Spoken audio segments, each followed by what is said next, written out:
Sinuspindi ang mga biyahe ng mga sakyang pandagat sa ilang lugar dahil sa epekto ng Tropical Depression Aghon. Nagpaulan na rin sa iba't ibang bahagi ng bansa ang unang bagyo ng taon. Saksi si Argil Relator ng GMA Regional TV 1 Mindanao.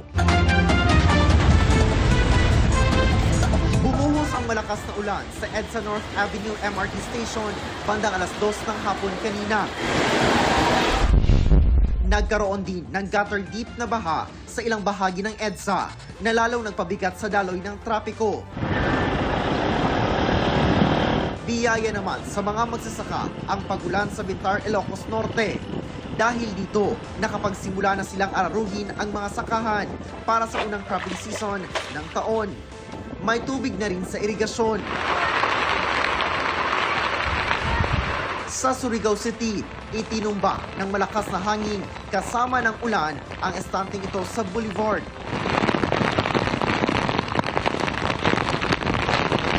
Saglit ding nawala ng ilaw ang mga poste ng kuryente.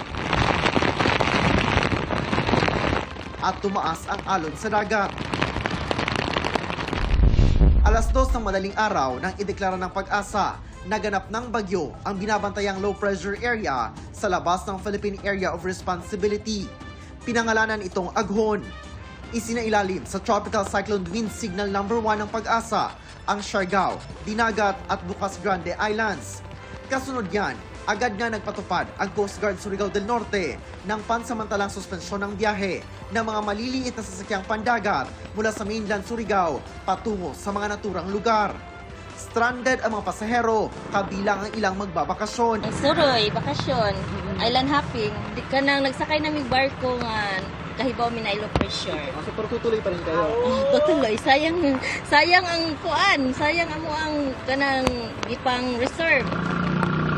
Hindi rin nagtagal ang malakas na ulan at wala pang na-monitor na pagbaha sa mga barangay ang Surigao CDRRMO. Continuous po yung monitoring po natin sa lahat ng mga barangay po natin.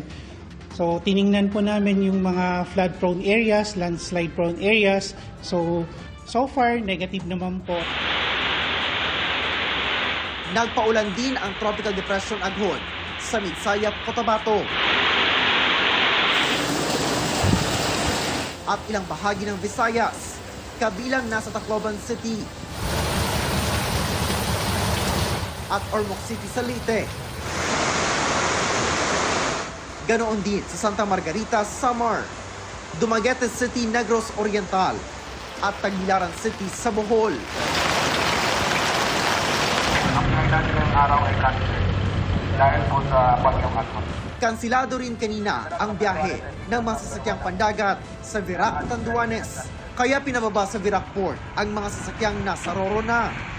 Nagbabala ang Pag-asa na maaaring magkaroon ng pagbaha, pagguho ng lupa at pag-apaw ng ilog sa mga lugar na makakaranas ng 100 hanggang 200 millimeters ng rainfall sa loob ng 24 oras.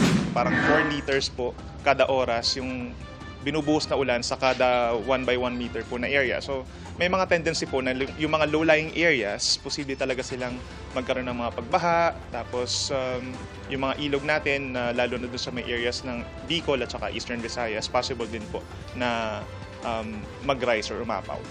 Para sa GMA Integrated News, ako si Argil Relator ng GMA Regional TV 1 Mindanao, ang inyong saksi. Mga kapuso, sama-sama tayong maging saksi. Mag-subscribe sa GMA Integrated News sa YouTube at para sa mga kapuso abroad, samahan niyo kami sa GMA Pinoy TV at sa www.gmanews.tv.